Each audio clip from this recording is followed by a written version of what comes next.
இந்த துறையில் குறிப்பாக மயிலை சீனி அவர்களை பற்றி பேசுவது என்பது மிகுந்த மகிழ்வை தரக்கூடிய ஒரு செயல். இந்த சொற்பொழிவை பேச வேண்டும் என்று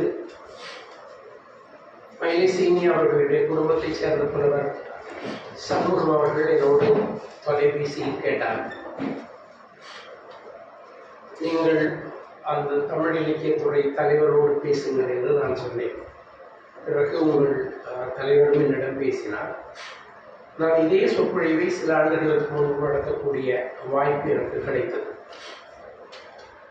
நான் என்னுடைய இந்த சொற்பொழிவை 3 புள்ளிகளாக பிரித்து பேசலாம் என்று நினைக்கிறேன்.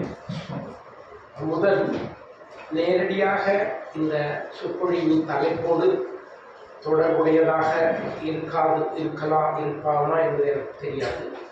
அப்படி ஒன்று, அது என்னன்னு சொன்னால் 1998 முதல் 2008 வரை பெரியவர் மயிலை சீனி அவர்களோடு நான் மேற்கொண்ட பயணம்.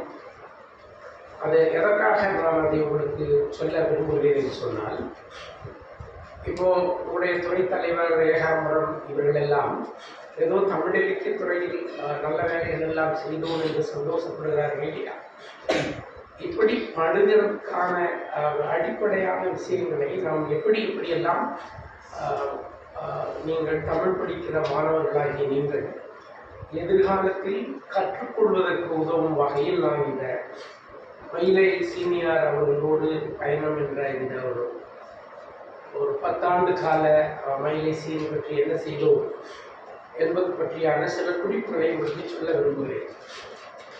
ஒரு ஆய்வுத்துறையில் ஒரு பொருளை எடுத்துக்கொண்டால் அதற்குள் எப்படி பயணம் செய்ய வேண்டும் என்பதற்கான ஒரு வழிகாட்டுதலை கூட அது உங்களுக்கு தரலாம்.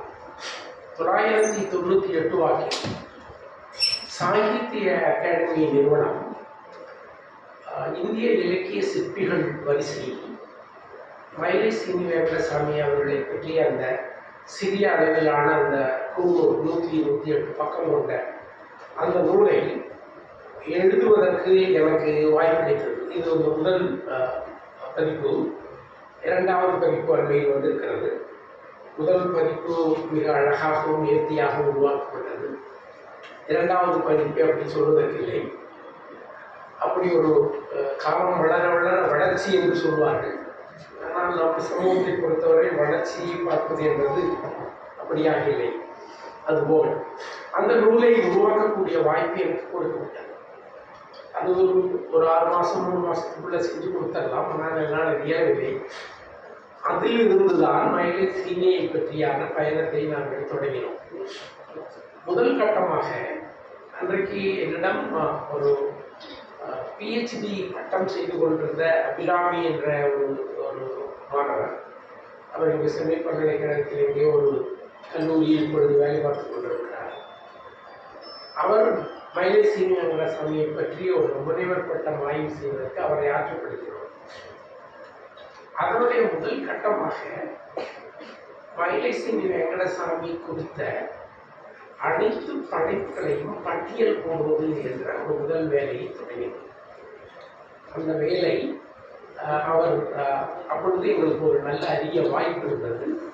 இந்த மறைமலையடிகள் நூலகம் என்ற அந்த நூலகம் அன்றைக்கு உயிரோடு இருந்தது. ஆகையினாலே அன்றைக்கு உயிரோடு இருந்ததுதான் இன்றைக்கு என்னவாயிற்று என்பதை நீங்களே ஊகித்துக் கொள்ளலாம். அந்த நூலகத்தில் அந்த மயிலை சீனி வெங்கடசாமி அவருடைய காலத்தில், அவருடைய காலம் என்பது 1920 இருந்து 1980, அவர் மறைகிற அந்த 60 ஆண்டு காலம். 1900 பிறந்தவர். 20 வயதிலிருந்தே ஆய்வு உலகத்திற்கு வேலை செய்ய தொடங்கினார். அந்த ஆண்டுகளில் அவர் தொடர்பான அனைத்து வெளியீடுகளையும் கால ஒழுங்கில் அதை பட்டியலிட்டு அதற்கான அந்த அட்டையை போட்டு அதை தயாரிக்கிற வேலையை நாங்கள் செய்தோம். மறைமலையடிகள் நூலகத்திற்கு அப்பொழுதெல்லாம் வாரத்திற்கு 3 நாள் 4 நாள் வழக்கமாக செல்கிற பயிற்சி பழக்கம் உண்டு. அது 1980-78 தொடங்கிய அந்த பழக்கம் 90-96-98 வரை ரெகுலராக இருந்தது. அதுக்கு பிறகு அந்த நூலகமும் வேற திசை மாறியது. நான் எங்களுக்கு வாய்ப்பு இல்லாமல் போயிருந்தேன். அப்பொழுது அந்த நூலகத்தில் அந்த மைலேஸ் நீதி பற்றிய நிறைய தகவல்கள் கிடைக்கும். பத்திரிகை அப்படி நாங்கள் தயாரித்த பொழுது அவருடைய நூல்கள், அவருடைய கட்டுரைகள் அனைத்தும் பட்டியலிடப்பட்டன. அந்த பட்டியல் எடுத்து உருவாக்கின உடனே என்னிடம் ஒரு வள்ளலாருடைய அருட்பா மருட்பா பற்றி ஆய்வு செய்து கொண்டிருந்தவர்களுக்கெல்லாம் எனக்கு பிரபலமாக அறிந்த சரவணன் சரவணன் அப்பொழுதைய எம்ஃபில் மாணவனாக அந்த ஆராய்ச்சி செய்து கொண்டிருந்தான். அவனிடம் இந்த பட்டியலை கொடுத்து இவற்றையெல்லாம் படி எடுக்க வேண்டும் என்று நான் சொன்னேன். சரவணன் இந்த மாதிரி வேலையெல்லாம் கொடுத்தோம்னா ரொம்ப தீவிரமாக செய்யக்கூடிய பயிற்சி உள்ளது. நீங்கள் இப்படி ஒரு விஷயத்த ஒரு மணி நேரத்தில் சொன்னீங்கன்னா அடுத்த ஒரு மணி நேரத்தில் அதை முடிச்சுட்டு வந்து நிற்பான். அவனுடைய பண்பு இப்போ எப்படி காண தெரியல. அவன் அப்போது அந்த மாதிரியான சுறுசுறுப்பாக வேலை செய்யக்கூடிய பயிற்சியுடைய சரவணன் சில மாதங்கள் ஏறக்குறைய பெரியவருடைய அனைத்து கட்டுரைகளும் நூல் வடிவில் இல்லாது பத்திரிகைகளில் மட்டுமே தங்கியிருந்த நூற்றுக்கணக்கான கட்டுரைகள் அவர் நூலாக வெளியிட்டது என்பது மிக குறைவு. இந்த எல்லா கட்டுரைகளையும் தொகுத்து இவைகள் எல்லாத்தையும் அடிப்படையாக வைத்துக் கொடுத்தான். நான் இந்த நூலை எழுதினேன். இந்த நூல் ரொம்ப பெருமையாக சொல்வதற்கு நான் ஒரு உருப்படியாக வேலை செஞ்சிருக்கேன்னா ஒரே ஒரு வேலை இதுதான் நான் நம்புவேன். நானே சொல்லுவேன். அதுக்கு உங்களுக்கு சர்டிஃபிகேட் வேணும்னா மறைந்த வாயை சுப்பிரமணியம் அவர்கள் இந்த நூலை படித்துட்டு ஒரு போஸ்ட் கார்டு, அவர் எல்லாருக்கும் போஸ்ட் கார்டு தான் போடுவார். மிக மிக பாராட்டி ஒரு போஸ்ட் கார்டு போட்டார். எனக்கு அது தெரியாது. ஆனால் இந்த நூல் வழியாக அவ்வளவு பெரிய இன்ஸ்பிரேஷன் அவருக்கு இருந்தது. வாயை சுப்பிரமணியம் எப்படி கேட்டவர் என்பது உங்களுக்கு தெரிந்திருக்கலாம். ஆனால் உங்களுக்கு தெரியவில்லையோ அறிஞர்களுக்கு தெரியும். அதே போல கமலேஸ்வரன் என்ற ஒரு மொழியியல் துறையினுடைய மிக முக்கியமான அறிஞர் தான் அவர் எடுத்தார். அவர் ஒரு இங்கிலாந்து லெட்டர்ல இந்த நூலை பற்றி ஆகோ என்று எழுதியதை அனுப்பினார். இதெல்லாம் வந்த பிறகு கூட நான் இது ஒரு நல்லா செஞ்சிருக்கும் போது இந்த ஆட்கள் எல்லாம் அவருடைய எளிதாக இதை பதிவு செய்ய மாட்டார்கள், ஆனால் செய்கிறார்களே என்ற ஒரு மகிழ்ச்சி இருந்தது. உண்மைதான். நீங்கள் இந்த புத்தகத்தில் இருந்து ஒரு சொல்லை கூட தூக்கி எடுத்து எறிய முடியாது. அந்த புத்தகத்தை முழுமையாக நீங்கள் வாசித்து முடித்தால் மைலேசீனி என்று சொல்லக்கூடிய ஒரு ஆளுமையும் எல்லா பரிமாணங்களையும் நீங்கள் மனதில் எளிதாக வாங்கிக் கொள்ள முடியும். இது எதற்காக சொல்கிறேன்னா, இப்போ சாகித்ய அகாடமி அலுவலகத்தில் 50 ரூபாய்க்கு அந்த புத்தகம் கிடைக்குது. நீங்கள் எடுத்து அதை வாசித்த பிறகுதான் நான் சொல்வது என்ன என்பது உங்களுக்கு தொடரும். அப்போ நான் 98-2008 இப்படித்தான் மைலேசீனியோடு நாங்கள் பயணம் செய்வோம். ஏறக்குறைய அந்த 20 நானும் சேர்ந்து அந்த பயணம். 2000 மைலேசீனி வெங்கடசாமி அவர்களின் நூற்றாண்டு. ஒரு நல்வாய்ப்பாக அவருடைய நூற்றாண்டு இருந்தது. அப்பொழுது தமிழக அரசு அவருடைய நூல்களை எல்லாம் நாட்டுரிமை அளிக்கிறது. அந்த நூற்றாண்டை மிகச் சிறப்பாக கொண்டாட வேண்டும் என்ற திட்டத்தில் நமது துறையில் ஒரு மிகச்சிறப்பான கருத்தரங்க ஏற்பாடுகளை 2 நாள் செய்தோம். அது தமிழகத்தில் உள்ள அந்த துறை சார்ந்த, அந்த துறை என்று சொன்னால் மைலேசீனி என்று சொன்னால் கல்வெட்டு, மைலேசீனி என்று சொன்னால் ஆவணம், மைலேசீனி என்று சொன்னால் பிராமி எழுத்து, மைலேசீனி என்று சொன்னால் தொல் பழங்கால வரலாறு, மைலேசீனி என்று சொன்னால் தமிழ் கலை வரலாறு. இப்படி பல்துறை சார்ந்து அவர் செய்திருக்கிற பணிகளை மதிப்பீடு செய்யும் வகையில் அந்த துறையில் மிகச்சிறந்த அறிஞர்களை அழைத்து நாங்கள் ஒரு கருத்தரங்கத்திற்கு ஏற்பாடு செய்தோம். நல்வாய்ப்பாக அப்பொழுது நம்முடைய பேராசிரியர் சிவத்தம்பி அவர்கள் எங்களோடு இருந்தார். அவருடைய திறப்புரையோடு அந்த கருத்தரங்கை ஏற்பாடு செய்து அந்த நாட்டுடைமையாக்கப்பட்ட அந்த மூலம் கிடைத்த அந்த தொகையை நான் இங்கே வந்திருக்கிற புலவர் அவர்களுக்கு நினைவிருக்கிறதோ என்னவோ தெரியாது. ஒரு நாள் மாலை அவங்க வீட்டுக்கு போனேன். ஐயா, உங்களுக்கு நாட்டுடைமையாக்கி இவ்வளவு சொல்லி கொடுத்திருக்கிறார்கள், நீங்கள் ஏன் ஒரு தொகையை இந்த பல்கலைக்கழகத்தில் அறக்கட்டளையாக வைத்து ஆண்டுதோறும் சொற்பொழிவு நடத்துவதற்கு ஏற்பாடு செய்யக்கூடாது என்று கேட்டேன். அவருடைய பேத்திகள் இருவர், அவருடைய பேத்தியுடைய கணவரான இந்த புலவர் சண்முகம், இந்த 3 பேரை நான் அங்கு சந்தித்தேன். அப்பொழுது புலவருக்கு ரொம்ப சந்தோஷப்பட்டு நான் கண்டிப்பாக செய்கிறேன் என்று சொன்னார். அப்பொழுது நம்முடைய துறை தலைவராக பொற்கோ அவர்கள் இருந்தார். பொற்கோவும் மயில்சி மிகுந்த ஆர்வமும் ஈடுபாடும் உடையவர். கொஞ்ச நாளில் அவர் பல்கலைக்கழகத்தின் துணைவேந்தராகவும் வகித்தார். இவை எல்லாவற்றும் சேர்ந்து மயிலை குறித்த ஒரு மிகப்பெரிய நிகழ்வை இந்த துறையில் நடத்தக்கூடிய வாய்ப்பு எங்களுக்கு இதன் விளைவாக, அந்த நாட்டுடைமையாக்கப்பட்ட விளைவாக மயிலை நூல்களை எல்லாம் பலரும் அச்சு போட தொடங்கினார். அந்த சரவணன் சார், நம்ம அந்த கட்டுரையெல்லாம் தொகுத்து வச்சுருக்கோம், நம்ம 2 பேர் பேரில் இந்த அச்சிடுவோம் அப்படின்னு கேட்டான். அப்பொழுது எனக்கு அந்த உடன்பாடு இல்லை. அவர் பேரில் வேணா போடுவோம்டா, நம்ம பேரை இருந்து அதில் கொண்ட நடத்தணும், என்ன தேவை இருந்து நான் அவரிடம் சண்டை ஓட்டேன். ஆனால் அவனுக்கு பிடிக்கல, அவன் அப்படியே போயிட்டான். அப்புறம் அதுக்கு பிறகு அவன் என்னென்ன பண்ணினான், அவனை யார் ஏமாற்றினார்கள், அவனுடைய உழைப்பை சுரண்டி சில பேர் வேறு சில பெயர்களையும் போட்டுக்கொண்டு அது தொகுதிகளாக எல்லாம் கொண்டு வந்தார். அது ஒரு பெரிய கூத்து நடந்தது. நல்ல வேலையாக அந்த நான் அவருடைய கட்டுரைகளை எல்லாம் அப்பொழுதே பொருள் வாரியாக தொகுத்து 20 தனி நூல்களாக பதிப்பித்து அதை ஜெராக்ஸ் பண்ணி பைண்ட் பண்ணி வச்சு கட்டி போட்டிருந்தேன். அதை கோயம்புத்தூரை சார்ந்த ஒரு பதிப்பகத்துக்காரர்கள் வெளியிடுவதாக அந்த ஜெராக்ஸ் செலவெல்லாம் அவர்கள் தான் எடுத்துக்கொண்டார். அதனால் கொஞ்ச நாளில் அவர்கள் அதை வெளியிடுகிற திட்டம் அவர்களுக்கு இல்லை. அது அப்படியே வீட்டில் கடந்தது, கட்டாக அது இருந்தது. ஆனால் ஒரு 2007 இறுதி 8 வாக்கில் இந்த தமிழ் மண் பதிப்பகத்தைச் சேர்ந்த இளவழகன் என்று சொல்லக்கூடிய அவர், இப்பொழுது சென்ற ஆண்டு மறைந்துள்ளார். அவரை எங்கள் ஊருக்காரர், எனக்கு நன்றாக தெரியும். அவர் ஒரு வழக்கு சம்பந்தமாக தலைமறைவாக இருக்க வேண்டிய நிலைமை ஏற்பட்டார். அன்றைக்கு ஜெயலலிதா அம்மா அவரை தூக்கி இழுத்து போடுறதுக்கு தீவிரமான முயற்சி கொடுத்தார். அப்பொழுது அவர் பல வீடுகளில் தலைமறைவாக இருந்தார். அவர் செத்து போயிட்டார், ஜெயலலிதா உள்ள, அதனால் இதெல்லாம் சொல்லலாம். அப்போ தலைமறைவாக வாழ்ந்த பொழுது ஒரு மாதம் எங்கள் வீட்டிலும் இருந்தார். அவர் அங்கே இருந்த பொழுது அங்கே இருக்கிற எல்லாவற்றையும் தோண்டி எடுத்து பார்த்தவரே ஒரு. அப்படி பார்த்த பொழுது இந்த கட்டுகள் கிடைத்தது. அவர் என்னிடம் சொல்லலாமல் கொள்ளாமல் கூட அவற்றை தூக்கி கொண்டு அவர் அந்த தலைமுறை வாழ்க்கை ஒன்று எடுத்துக்கொண்டார். எடுத்து போய் கம்போஸ் பண்ண ஆரம்பிச்சிட்டார்.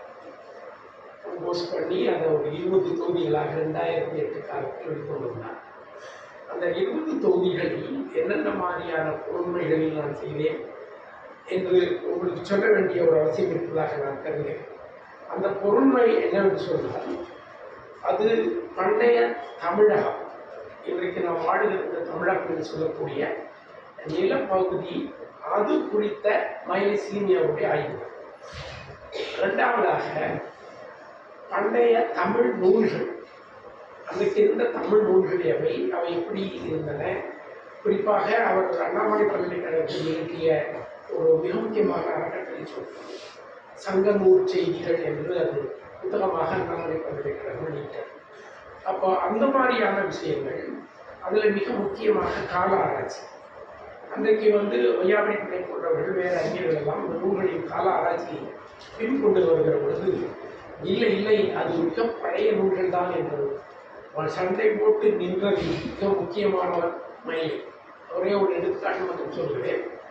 சிலப்பதிகாரத்தை கிபி 8ஆம் நூற்றாண்டு வகையில் அவர் கொண்டிருக்கலாம் என்பது வையாபுரி பிள்ளை போன்றவருடைய கருத்து. அதை மறுத்து இவர் வையாபுரி பிள்ளை ஒரு சொல்லை எடுத்து கையாண்டிருப்பார். அந்த சொல் 8ஆம் நூற்றாண்டுக்கு முன்பு இருப்பதற்கு வழி இல்லை என்பது அவருடைய வாதம். ஆனால் மயிலை செய்தி அந்த சொல்லை பல்வேறு இடங்களில் தேடி திரட்டி சங்க இலக்கியத்தில் அந்த சொல் இருப்பதை கண்டுபிடித்து, இது சங்க இலக்கியத்திலே இருக்கக்கூடிய பழைய சொல், இது வையாபுரியாருக்கு தெரியாமல் போய்விட்டது, எனவே நீங்கள் சிலப்பதிகாரத்தை இப்படி கீழே கொண்டு வர முடியாது. அது ரொம்ப லாஜிக்.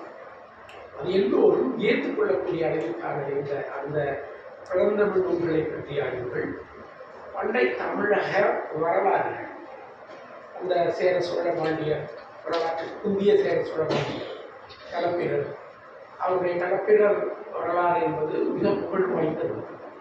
அதே போல கொங்கு நாட்டு பற்றிய அவருடைய நூல் என்பது மிக புகழ் வாய்ந்தது. இப்படி பழம் வரலாறுகளை பற்றிய நூல்கள். அதற்கு பிறகு அவர் கண்டறிந்த பிராமி கல்வெட்டுகள் ஆவணங்களாக உருவாக்கியவை, அவர் கண்டறிந்த சாசன செய்யுள்கள், அவர் கண்டறிந்த மறைந்து போன தமிழ் நூல்கள், அதே போல அவர் பிற்காலத்தில் இந்த கிறித்துவமும் தமிழும் பௌத்தமும் தமிழும் சமணமும் தமிழும் என்று எழுதிய அந்த வரிசைகள். இப்படி சமய மரபு, வரலாற்று மரபு, ஆவண மரபு, இதை எல்லாம் விட மிக மிக முக்கியமான மரபு தான் கலை வரலாற்று மரபு. அது பற்றி தான் நாம் இன்றைக்கு பேசப்போம். எனக்குடைய சீனி என்று சொன்னால் அவர் ஒரு 8 துறையில் செயல்பட்டுள்ளார். அதில் ஒரு மிக முக்கியமான துறைதான் இந்த கலை வரலாறு எழுதியல் என்பதான துறை. எனவே அந்த 8 பற்றியும் ஒவ்வொரு துறை சார்ந்தும் ஒரு மிக விரிவான நூலை எழுத முடியும். அப்படி மயிலை சீனியை பற்றியே ஒரு 8 புத்தகங்களை, மிக விரிவான புத்தகங்களை எழுதுவதற்கான தரவுகளையும் செய்திகளையும் அந்த பெருமளவு செய்துவிட்டு போயிருக்கிறார். அந்த கட்டுரைகளை எல்லாம் தான் நான் 20 தொகுதிகளாக அந்த தமிழ் மூலமாக வைத்திருக்கிறேன். நீங்கள் அதை எடுத்து பார்க்கலாம். மிக மோசமான பதிப்பு, மிக மோசமான பைண்டிங். இன்றைக்கு காலையில் அவருடைய ஒரு புத்தகத்தை எடுத்து இப்படி விரட்டின உடனே பட்டப்பட்டா ஏன் போயிருக்காங்க. அவளோட லட்சணத்தில் அந்த தமிழ் நூல்காரர்கள் அதை பதிப்பித்து வைத்திருக்கிறார். இந்த புத்தகம் காலையில் எடுத்த உடனே விச்சு போச்சு. ஆனால் அதில் செய்திகள் இருக்கின்றன. அந்த வால்யூம்ஸ் எல்லாம் உங்களுக்கு இந்த நூலகத்தில் நான் வாங்கி வைத்திருக்கிறேன். அப்பொழுதே 2-3 சேர்க்கலாம். அதனால் கண்டிப்பாக இந்த நூலகத்தில் இருக்கும். இவற்றையெல்லாம் நீங்கள் படிக்க வேண்டும். இப்பொழுது ஒரு 10 ஆண்டுகளில் இதன் விளைவாக உருவாக்கப்பட்ட அறக்கட்டளை சொற்பொழிவு என்பது 2004ஆம் ஆண்டு என்று நினைக்கிறேன், சரியாக தெரியவில்லை. அன்றிலிருந்து தொடங்கி ஏறக்குறைய இந்த 23 வரை 20 சொற்பொழிவுகளுக்கு மேலாக இந்த மயிலையார் பற்றி இந்த துறையில் பேசப்பட்டிருக்கிறது. அவைகள் எல்லாம் மிகச்சிறந்த அறிஞர்களை கொண்டு பேசப்பட்ட சொற்பொழிவுகள். பழனி சண்முகம் போன்றவர்கள் இந்த அறக்கட்டளை சொற்பொழிவுகள் எல்லாம் தேடி தொகுத்து ஒரு நல்ல தொகுதியாக கொண்டு வருவதற்கு அளவுக்கான அது மிகுந்த தகுதி பெற்றது. அவற்றை பெற முடியும். நம்முடைய துறையில் இருக்கக்கூடிய அந்த போக்கில் யார் யார் பேசினார்கள், என்ன தலைப்பில் பேசினார்கள் என்பது பற்றியெல்லாம் விரிவான பதிவுகள். அந்த பதிவுகளை கொண்டு யார் யார் பேசினார்கள் நிறைய கட்டுரைகள் அது எழுதி வெளியிடப்பட்டது. நிறைய தொகுதிகளில், சின்ன சின்ன வடிவங்களில், பத்திரிகைகளில் வந்திருக்கிறார். இவற்றையெல்லாம் நீங்கள் திரட்டினால் அந்த 20 சொற்பொழிவுகளில் ஒரு 15 சொற்பொழிவுகள் மிக தரமானவையாக இருக்கும். அவற்றை நீங்கள் ஒரு பதிவாக கொண்டு வந்தால் இந்த சொற்பொழிவுகள் நடத்தப்பட்டதற்கும் பெரியவர்கள் பற்றி பேசியதற்குமான பல விஷயங்களை நீங்கள் கண்டறியலாம். அந்த சொற்பொழிவை நிகழ்த்தியவருடைய சில பேர்களுடைய பேரை மட்டும் நான் சொல்கிறேன். பேராசிரியர் சுப்பராயலு, பேராசிரியர் சாந்தலிங்கம், பேராசிரியர் பெரியவர் ஐராவத மகாதேவன். இப்படி ஒரு பெரிய தமிழகத்தின் மிக முக்கியமான அந்த கலை வரலாற்று பண்பாட்டுத்துறை அறிஞர்கள் அதை பேசியிருக்கிறார். எனவே அந்த ஒரு வேலையையும் நான் உங்களுக்கு நினைவுபடுத்தி நீங்கள் செய்ய வேண்டும் என்று இந்த தருணத்தில் கேட்கப்படுகிறேன். எனவே 98-2010-8 என்ற இந்த 10 ஆண்டுகளில் மயிலை சீனியோடு இப்படித்தான் வாழ்ந்தோம். அப்படி வாழ்ந்த அந்த வாழ்க்கையை, இப்படி உருவாக்கப்பட்ட இந்த அறக்கட்டளையை நாமே அதில் பங்கேற்று பேசக்கூடிய இந்த வாய்ப்பு என்பது ஒரு அரிய வாய்ப்பு தான். அந்த வாய்ப்பை சில ஆண்டுகளுக்கு முன்பும் இப்பொழுது நடக்கிறேன்.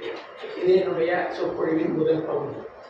மயிலை சீனி என்கிற ஒரு பெரியவரை, இந்த துறை, இந்த பல்கலைக்கழகம் நாங்கள் எல்லாம் எப்படி கொண்டாடி செயல்பட்டு பதிவு செய்து வரும் காலத்திற்கு பதிவாக்கி வைத்திருக்கிறோம் என்பதை மாணவர்களாகி நீங்கள் புரிந்து கொள்ள வேண்டும். இப்படி ஒவ்வொரு அறிஞருக்கும் செய்ய வேண்டிய கடமை உண்டு. என்னை பொறுத்தவரை இந்த துறையில் தான் நான் நிறைய செயல்பட்டிருக்கிறேன். வேறு துறைகளை விட இந்த ஜீவாவிற்கும், புதுவிற்கும், சாத்தன்குளம் ராகவனுக்கும் இப்படி நிறைய சொல்லலாம். இப்படியான வேலைகளை செய்வதில் எனக்கு ஒரு மிக மனநிலை உண்டு. ஏனென்று சொன்னால் அந்த காலத்து பெரியவர்கள் உழைத்த அந்த மதிப்பை நாம் வருங்காலத்திற்கு கடத்துவதற்கு இடையில் இருந்து நாம் செய்ய வேண்டிய ஒரு மிகப்பெரிய நன்றி கடனாக நான் அதை கருதுகிறேன். அவர்கள் அன்றைக்கு அப்படி செய்ததை நாம் இன்றைக்கு கொண்டாடுகிறோம் என்று சொன்னால் அது சரியான கொண்டாட்டம் இதுவாகத்தான் இருக்கிறேன். எடுத்துக்காட்டாக பமல் சம்பந்தவரையாருடைய அந்த நூல்களை எல்லாம் கூட திரட்டி NCBH மூலமாக பழனி வெளியிட்டது கூட அந்த வரிசையில் தான் வரும். எனவே இப்படி ஒரு பெரிய மனிதர்களை கொண்டாடுகிற வரிசையில் மயிலை சீனி அவர்களை கொண்டாடிய அந்த மரபை நீங்கள் புரிந்து கொள்ள வேண்டும். அவரை இனிமேல் யாரும் அழிக்க முடியாது. அவருடைய நூல் இனிமேல் கிடைக்காது என்று சொல்ல முடியாது. அது டிஜிட்டல் வடிவத்திலும் வேறு வடிவத்திலும் வந்துவிட்டது. இப்படி செய்யாவிட்டால் அவர் இப்படி உயிர் வாழ்வார் என்று சொல்வதற்கு இல்லை. எனவே இந்த இந்த இந்த கதையை நான் நீங்கள் புரிந்து கொள்ள வேண்டும் மயிலியை பற்றி என்பதற்காக சொன்னேன். இதை விரித்து 2-3 மணி நேரங்கள் பேசுவதற்காக நிறைய செய்திகள் அதற்குள் இருக்கிறது. எனவே நான் ஒரு 15 நிமிடத்தை எனக்கு எடுத்துக்கொண்டுள்ளேன், பரவாயில்லை. அதற்கு அடுத்த கட்டமாக இந்த மயிலை சீனி என்று சொல்கிற இந்த பெரியவர் கலை வரலாறு எழுதியிருக்கிற எவ்வகையான முறைகளை பின்பற்றினார் என்பதை பற்றி பேசப்போகிறேன். இறுதியாக அவர் எழுதிய அந்த முறையின் தன்மை என்ன முறைகளை பின்பற்றினார், அது எவ்வளவு முக்கியத்துவம் வாய்ந்தது என்பதை பற்றி பேசப்போகிறேன். இதுதான் அடுத்த 2 கட்ட சொல்வாங்க. இதில் மயிலை சீனி வெங்கடசாமி அவர்கள் அவர் இளம் வயதில் இந்த கலைத்துறையில் மிகுந்த ஆர்வமுடையவராக இருந்தார். அவர் முதல் தன்னுடைய 18-19வது வயதில் இந்த சென்னையில் இருக்கக்கூடிய ஆர்ட்ஸ் காலேஜ் என்று சொல்லக்கூடிய அந்த கலைக்கல்லூரியில் தான் மாணவராக போய் சேர்ந்தார். தான் ஒரு கலைஞனாக உருவாகி வளர வேண்டும் என்ற ஆசையோடு தான் அவர் போய் சேர்ந்தார். ஆனால் அவருடைய தந்தையார் மறைவு, அதற்கு பிறகு அந்த குடும்ப பொறுப்பெல்லாம் அவருடைய அண்ணன் தலையில் விழுந்தது. இவர் சம்பாதிக்க வேண்டும் என்ற ஒரு கட்டாய நெருக்கடி வருகிற போது அந்த படிப்பை அவரால் தொடர முடியும். எனவே ஓராண்டு மட்டும் அந்த கல்லூரியில் இருந்துவிட்டு அடுத்ததாக அவர் சில சின்ன வேலைகள், சில கடைகளில், மளிகை கடைகளில் வேலை பார்ப்பது, இப்படியாக குடும்பத்திற்காக சம்பாதிப்பது என்ற நிலைமைக்கு அவர் தள்ளப்பட்டார். அந்த வேலையோடு அவர் 1922 தொடக்கம் பத்திரிகைகள் பலவற்றிலும் கட்டுரைகள் எழுதுவதை வழக்கமாக கொண்டிருந்தார். பிறகு அவர் இந்த ஸ்கூல் டீச்சருக்கான அந்த பயிற்சி எழுதி 1930-32 வாக்கில் ஒரு பள்ளிக்கூட ஆசிரியராக அவர் சேர்ந்தார். அது 56 வரை அந்த பள்ளிக்கூட ஆசிரியராக அவர் வாழ்ந்த வாழ்க்கை என்பது இந்த வாழ்க்கையின் ஊடாக இந்த கலைத்துறை சார்ந்து அவருக்கு இருந்த ஈடுபாடு என்னவாக இருக்கிறது. 1943 ஒரு மிகப்பெரிய பொதுஜன விமர்சன கருத்தியலை ஒன்றுக்கு எதிரான ஒரு நடவடிக்கை ஏற்படுத்தினார். அதாவது இந்த சைவர்கள், வேற வைணவர்கள், இவர்கள் எல்லாம் சேர்ந்து இந்த ஜைனர்கள், சமணர்கள் என்று சொன்னால் கலைக்கு எதிரானவர்கள், அவர்கள் இசைக்கு எதிரானவர்கள், அவர்கள் பாட்டெல்லாம் பாட மாட்டாங்க, இசையெல்லாம் அவங்களுக்கு ஈடுபாடு இருக்காது என்ற ஒரு மிகப்பெரிய பிரச்சாரத்தை இன்னைக்கு கூட செய்து கொண்டிருப்பார். உடனே எல்லாருக்கும் அது ஒரு அட்ராக்டிவாக பிடிக்கும். ஏன்னா அந்த சாமியார்கள் அந்த ஆண்கள் எங்கப்பா போய் இசை பாடி கொண்டிருக்க போனால் உடம்புல கோவணத்தை கட்டி திரிகிற ஆட்களாச்சே, அப்படிங்கிற ஒரு மனநிலைமைக்கு ஆளாகக்கூடிய வாய்ப்பு இருப்பதனால் இந்த சைவ வைணவர்கள் இந்த பிரச்சாரத்தை செய்தார்கள். இதை 43 காந்தர்வ தத்தையின் இசை திருமணம் என்ற ஒரு சின்ன புத்தகத்தை எழுதி கிழித்து போட்டார். இந்த காந்தர்வ தத்தை என்பது சிவசித்தாமணியில் வரக்கூடிய ஒரு பாடல். அவருக்கு நடக்கிற அந்த திருமணத்தில் இசையின் பங்களிப்பு எவ்வளவு சிறப்பாக இருந்தது. சிவசித்தாமணி உங்களுக்கு தெரியும், ஒரு சமண நூல், திருத்தக்கத்தையோடு எழுதிய அந்த சமண நூலில் சீவக சிந்தாமணியில் இருக்கிற அளவிற்கு இசை பற்றிய, நடனம் பற்றிய, கலை பற்றிய செய்திகள் வேறு எந்த தமிழ் நூலிலும் இருக்கிறதா என்பது சொன்னேன். வேண்டுமென்றால் கொஞ்சம் சிலப்பதிகாரத்தை அதோடு கீழே கொண்டு வந்து சேர்க்கலாம். அப்படியானால் இந்த சமணர்களுக்கு இசை மரபு ஈடுபாடு இல்லை என்பதை பொய்யாக்கும் வகையில் அந்த சின்ன நூலை எழுதினார். அதிலிருந்து அவருடைய இந்த கலைத்துறை சார்ந்த ஆய்வுகள் உருவாக தொடங்கியது. 48 அவர் இன்னொரு குட்டி நூலை எழுதினார், மிக முக்கியத்துவம் வாய்ந்த நூல். அது இறைவனின் 7 வகை தாண்டவம் என்று சொல்லக்கூடிய சிவபெருமான் ஆடக்கூடிய அந்த அந்த ஆனந்த தாண்டவம் என்று சொல்லக்கூடிய அந்த 7 தாண்டவம் என்பது என்ன, அதை நாம் எப்படி பார்ப்பது, அதை பற்றி நான் என்னுடைய சொற்களில் திரும்பி விரிவாக பேசுகிறேன். அந்த தாண்டவம் பற்றிய அந்த விஷயத்தை அவர் எழுதினார். பிறகு 1950 இந்த மகாபலிபுரத்தில் இருக்கக்கூடிய அந்த அர்ஜுனன் தபசு என்று சொல்லக்கூடிய அந்த சிற்பம், அது அர்ஜுனன் தபசு இல்லை, அது ஒரு ஜைன மரபு சார்ந்த ஜைன கதையில் உள்ள ஒரு மரபு சார்ந்த விஷயம் என்பதை ஆராய்ச்சி செய்து ஒரு குட்டி நூலாக வெளிக்கொண்டு வந்தார். அந்த இன்றைய வரை அர்ஜுனன் தபசு என்றே பேசப்படுகிற அந்த சிற்பத்தின் புதிய வரலாற்றை எனக்கு கொண்டு வந்து சேர்ந்தார். அது பற்றியும் நான் விரிவாக சொல்கிறேன். பிறகு இந்த வகையில் 1956 அவர் ஒரு தமிழ் கலை வரலாற்றிற்கான ஒரு பாடநூல் என்று சொல்லக்கூடிய அளவிலான ஒரு மிக அரிய நூலை உருவாக்கினார். அந்த நூலுக்கு அவர் கொடுத்த பெயர் தமிழர் வளர்த்த அழகு கலைஞர். இந்த புத்தகத்தை பாரி புத்தகாலயம் 1956 மிகச் சிறப்பாக உருவாக்கியிருக்கிறார். நூலுக்கு இருக்கக்கூடிய அந்த அந்த தாள், அதில் வைக்கப்பட்டிருக்கிற சிற்பங்கள், இவைகளெல்லாம் மிகச்சிறப்பாக அன்றைக்கு அந்த பாரி செல்லப்படாத அந்த துறையில் மிகுந்த ஈடுபாடு உடையவர். அவர் நல்லா செய்திருக்கிறார். இந்த நூலின் உள் அட்டையில் மயிலை அவர்கள் ஒரு இனி வரக்கூடிய நூல்கள் என்று ஒரு பட்டியல் போட்டிருக்கிறார். அதில் கலைச்செல்வ வரிசையில் இனி வெளிவரும் நூல்கள். கலைச்செல்வம் 1 தமிழர் வளர்த்த அழகுக்கலைகள், கலைச்செல்வம் 2 ஆனைக்கோயில், கலைச்செல்வம் 3 தென்னிந்திய சிற்பங்கள், கலைச்செல்வம் 4 காவியப்புலவன் கற்பனையும் ஓவியப்புலவன் கைத்தொழிலும், கலைச்செல்வம் 5 தேவமாடி. இது 2வது கோயில் கட்டட கலை பற்றியது. இது முதலில் எல்லாவற்றையும் சேர்த்த ஒரு பொதுவான டெக்ஸ்ட் புக். 3வது தென்னிந்திய சிற்பங்கள், 4வது இலக்கியத்திற்கும் கலைக்கும் இருக்க தொடர்புடையது, 5வது இசை. இந்த 5 புத்தகமும் வந்துதா வரல. இந்த ஒரு புத்தகத்தோட சரி. இந்த நல்ல அறிஞர்களை தான் இப்படி ஒரு லிஸ்ட் போடுறது, பேர் போடுறது, இப்படி வெளியில் போகிறேன்னு எழுதி வச்சுக்கிறது. நான் நிறையா எழுதி வச்சுருக்கேன். மாதிரி என்னுடைய என்னுடைய டைரி ஸ்கிரிப்ட் பேர்டில் பார்த்தீங்கன்னா இப்போ ஒரு பெரிய லிஸ்ட் இருக்கும். யாராச்சும் ஒரு காலத்தில் அதையெல்லாம் கண்டுபிடிச்சிருக்கோம். நான் இதை படித்து எப்படி கிண்டல் பண்ணுறோன்னா அந்த மாதிரி எனக்கு கிண்டல் பண்ணுவாங்க. இந்த கெதி மயிலைக்கு அவரால் பாக்கி எந்த நூலையும் எழுதியிருக்க முடியும், அப்படி கொண்டு வர முடியும். யாராவது சில கட்டுரைகளை எழுதியிருக்கிறார்.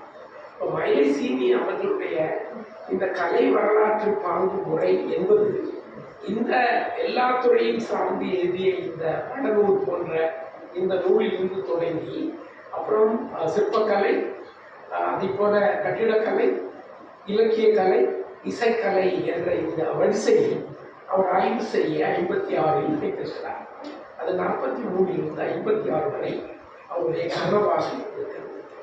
பிறகு 68 இந்த இந்த இந்த நூலில் இருந்து விடுபட்டு போன பல கட்டுரைகளை பற்றி எல்லாம் சேர்த்து நுண்கலை என்ற ஒரு நல்ல புத்தகத்தை இதனுடைய தொடர்ச்சி எக்ஸ்டென்ஷனாக கொண்டு வந்திருக்கிறார். பிறகு 77 வாக்கில் இந்த பல்வேறு சமயங்களில் இருந்த இசைக்கலைஞர்கள் அவர்களை பற்றிய கதைகள், இசைமான கதைகள் என்ற ஒரு புத்தகத்தை கொண்டு வந்திருக்கிறார். இப்பொழுது நீங்கள் பௌத்தம் பற்றி சீனி என்ன செய்தார், சமணம் பற்றி சீனி என்ன செய்தார், சைவ மரபு பற்றி சீனி என்ன செய்தார், தமிழக வரலாறு பற்றி சீனி என்ன செய்தார், தமிழக கால ஆய்வு பற்றி அவர் என்ன செய்தார், தமிழக கல்வெட்டு பற்றி என்ன செய்தார், இப்படி நீங்கள் பட்டியல் போட்டு கொண்டு போகிறது. அவருடைய கலை வரலாறு எழுதுதல் என்பது இப்படித்தான் இருந்திருக்கிறது. இந்த கலை அவருக்கென்று ஒரு தனியான இடம் ஒதுக்கி இந்த வேலையை நீங்கள் எந்த சிக்கலும் இல்லாமல் செய்யுங்கள் என்று கொடுக்கப்பட்டிருந்தால், அப்படியான வாய்ப்பு அவருக்கு இருந்திருந்தால், நல்ல வசதியான தமிழ் சூழலில் ஒரு முக்கியமான தகவல் நல்ல வசதியான பொருளாதார பின்பலத்தோடு இருந்த அறிஞர்கள் தான் நிறைய நல்ல நூல்களை எழுத முடிந்திருக்கிறது. அதுக்கு ஒரு நல்ல எடுத்துக்காட்டு மூவாண்டாச்சலம். அது பற்றி வேற சந்தர்ப்பத்தில் நாம் பேசலாம். ஆனால் இவருக்கு அந்த மாதிரி வாய்ப்பு இல்லை. உழப்பே இறந்த கணக்குழப்பாயிருக்கிற பொழுது இப்படி புத்தகங்களை எழுதுவதா என்ற சூழல் அவருக்கு வாய்க்காமல் போய்விட்டது.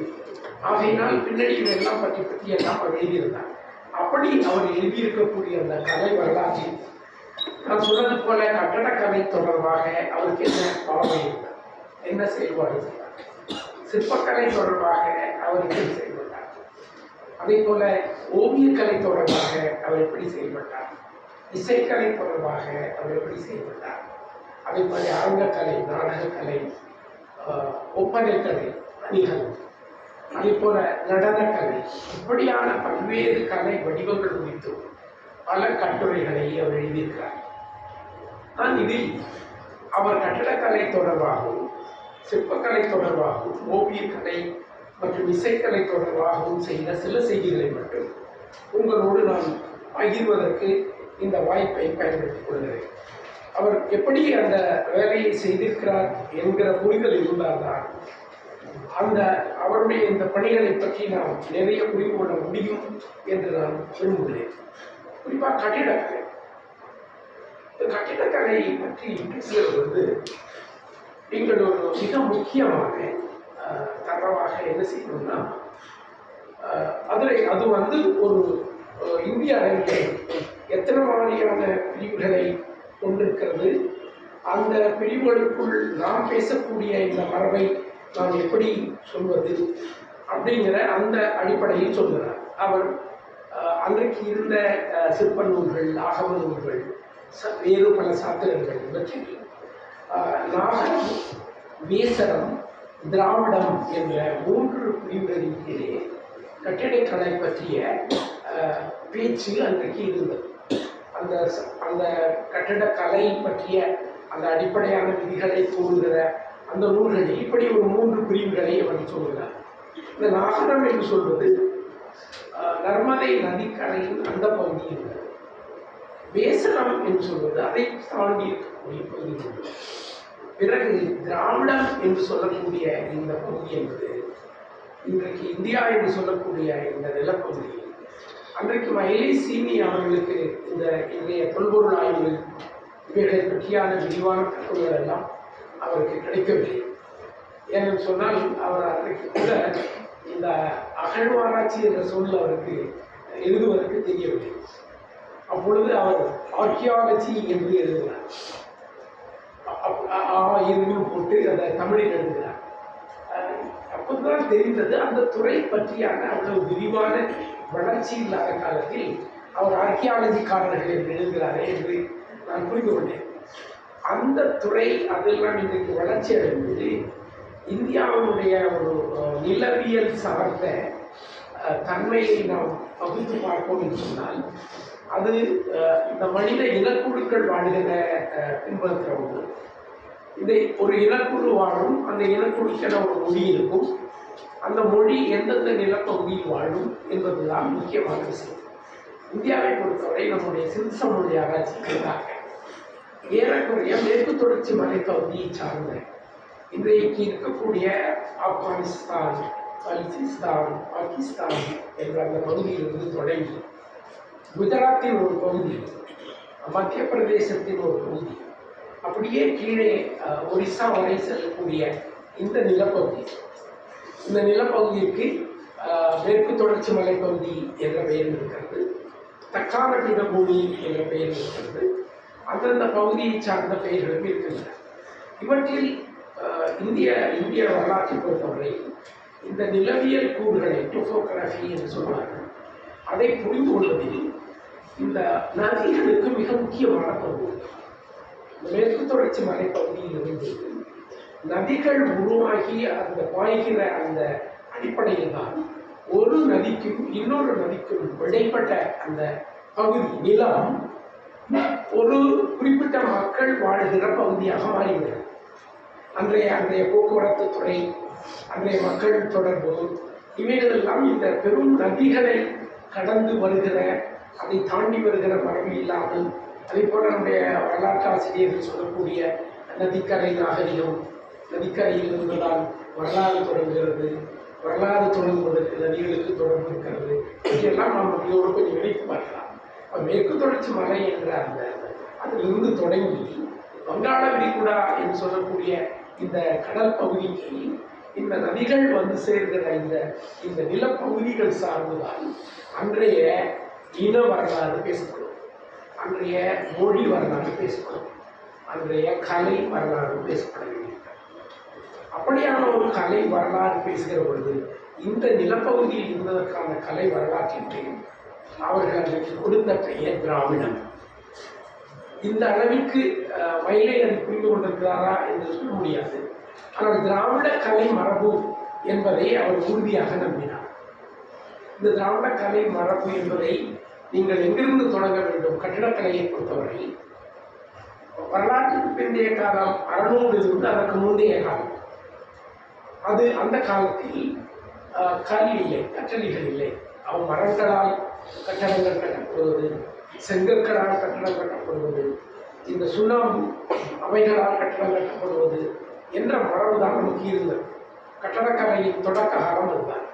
பிறகு வரலாற்றுக்கு பிந்தைய 600 தொடக்கம் 900 வரையிலான காலத்தில் மலைப்பகுதிகளை குடைந்து குடைவரை கோயில்களை உருவாக்குகிற அந்த மரபை குறிப்பாக பல்லவ மன்னர்களும் அல்லது இந்த வெட்டரையர்கள் என்று சொல்லக்கூடிய புதுக்கோட்டை இந்த பகுதியில் இந்த மூவர் கோயிலை கட்டிய அவர்களும் செய்திருக்கிறார்கள். பிறகு 9ஆம் நூற்றாண்டுக்கு பிறகு பிற்கால சோழர்கள், பிற்கால பாண்டியர்கள் அவர்களை சார்ந்து இந்த கற்றளிகள் என்று சொல்லக்கூடிய இந்த கல்லை கொண்டு கோயிலை உருவாக்குவது என்பதை பார்க்கிறோம். எனவே நமக்கு இந்த கோயில் கட்டிடக்கலை உருவாக்க மரபு என்பது 600க்கு முன்பு இருந்த அந்த மரபு 600லிருந்து 900, 900லிருந்து 1300, 1300லிருந்து 1500, 1500லிருந்து 1800, இந்த 1200 வரை பிற்கால சோழர்களும், அதுக்கு அடுத்த கட்டத்தை பிற்கால பாண்டியர்களும், பின்பு விஜயநகர மன்னர்களும், பிறகு நாயக்கர்களும் அதில் அந்த அந்த செயல்பாட்டில் தங்களை ஈடுபட்டுக் கொண்டிருக்கிறார். இப்போ இந்த கட்டடக்கலை மரபு பற்றி மயிலை சீனி அவர்கள் செய்கிற இந்த ஆராய்ச்சியில் என்ன செய்கிறார் என்று சொன்னால், இந்த 3 பிரிவுகளில் திராவிடம் என்ற பிரிவு நமக்கு தொடக்கம். இந்த திராவிட பிரிவில் என்னென்ன வகையான கட்டடக்கலை மரபு, குறிப்பாக கோயில் இந்த கட்டடக்கலை பற்றி பேசுகிற பொழுது நமக்கு தரவுகளாக இருப்பவை கோயில்கள், அதுதான் நம்பர் 1.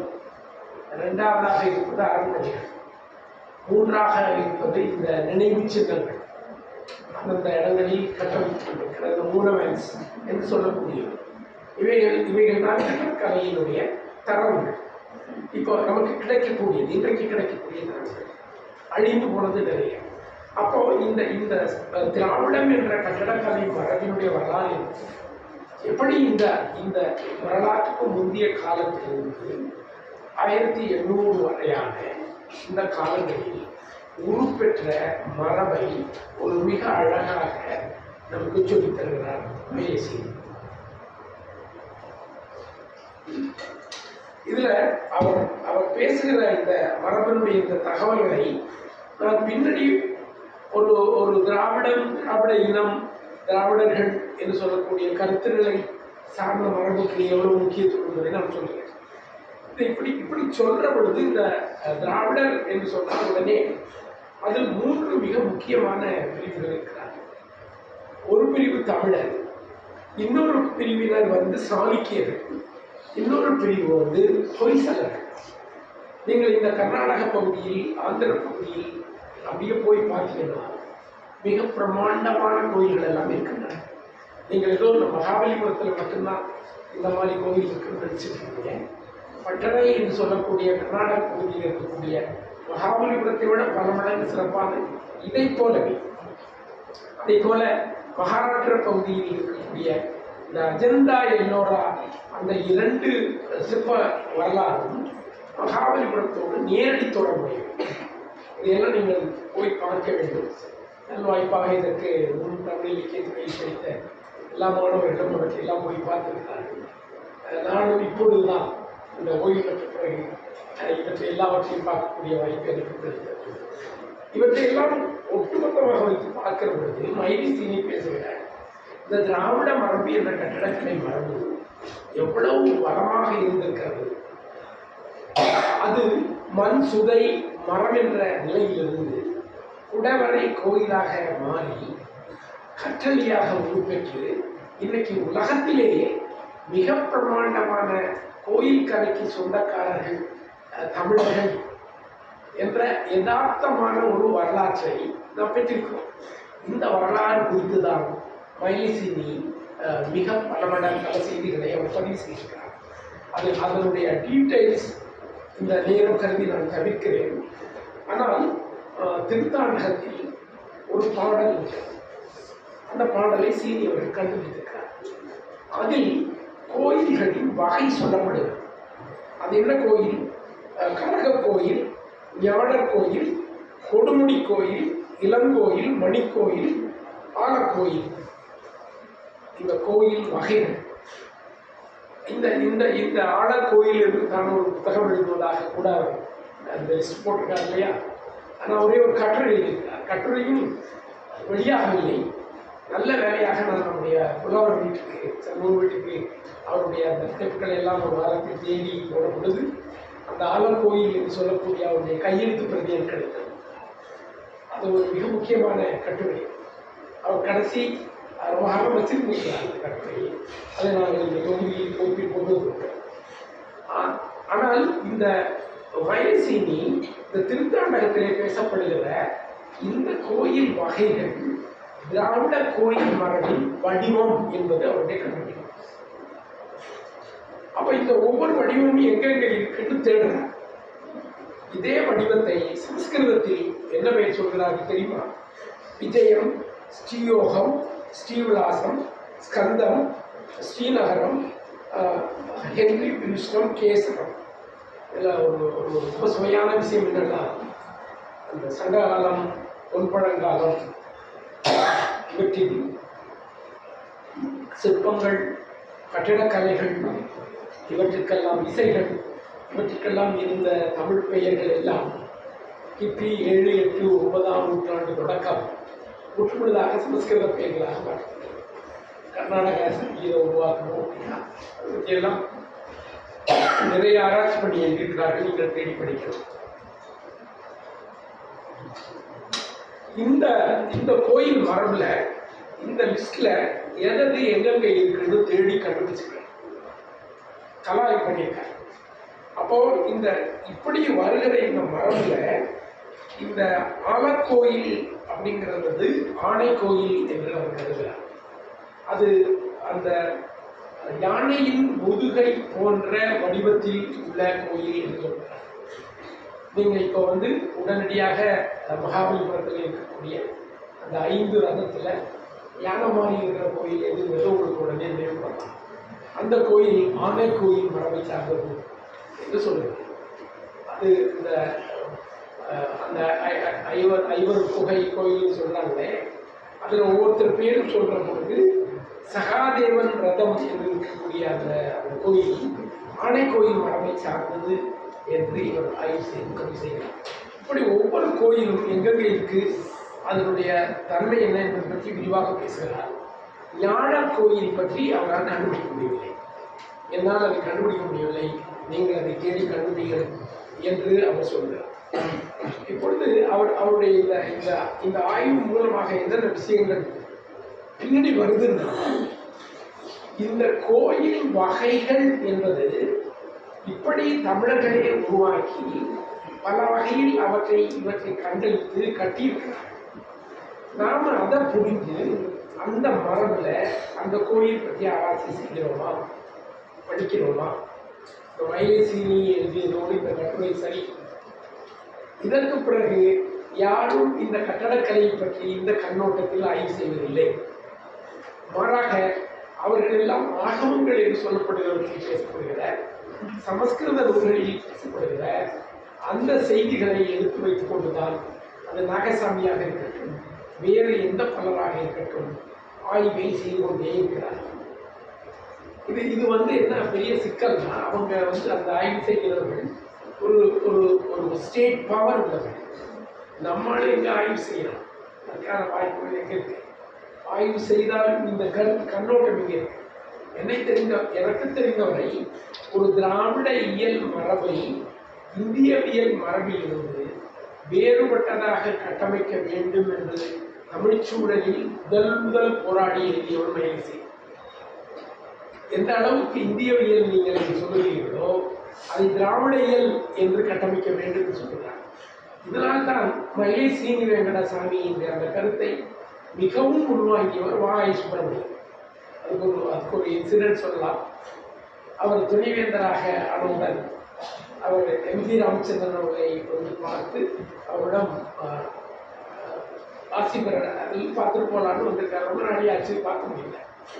நான் வந்தேன், உங்களை சந்திக்க முடியவில்லை, எனவே நான் செல்கிறேன் என்பது ஒரு சீட் எழுதி அந்த பிஎட் கொடுத்து நேராக அவர் எங்கே வந்தார் தெரியுமா? மயிலை சீனியிடம் போனார்.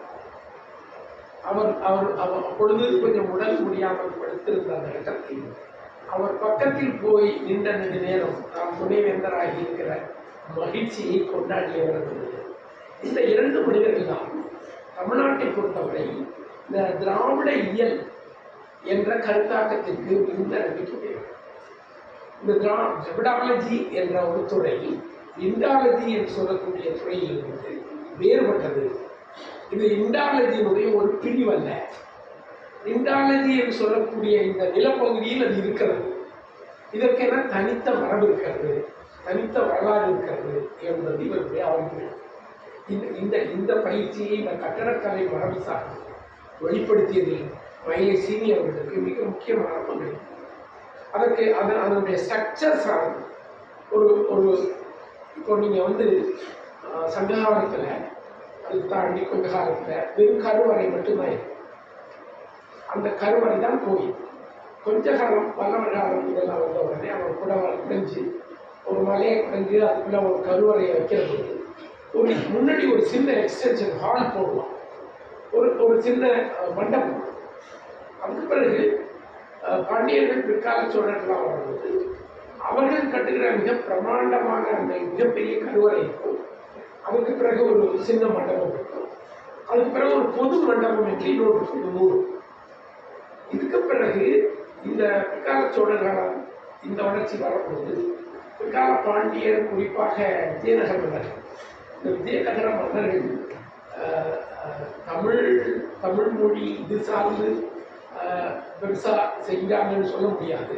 ஆனால் தமிழ்நாட்டு கோயில்களை மிக பிரமாண்டமாக கட்டி வளர்த்தெடுத்த மனுஷன். அதனால தான் அவங்க கிளைம் பண்ணுறாங்க இந்துத்துவ கோயில். அந்த மிக பிரமாண்டமான சுற்றுச்சுவர்கள், அந்த சுற்றுச்சுவர்கள் கட்டுகிற பொழுது அந்த சுற்று பிரகாரம் இதுக்கெல்லாம் போய் சுற்றி வராங்க. அந்த பிரகாரம் இவற்றையெல்லாம் உருவாக்கினது விஜயநகர காலம்.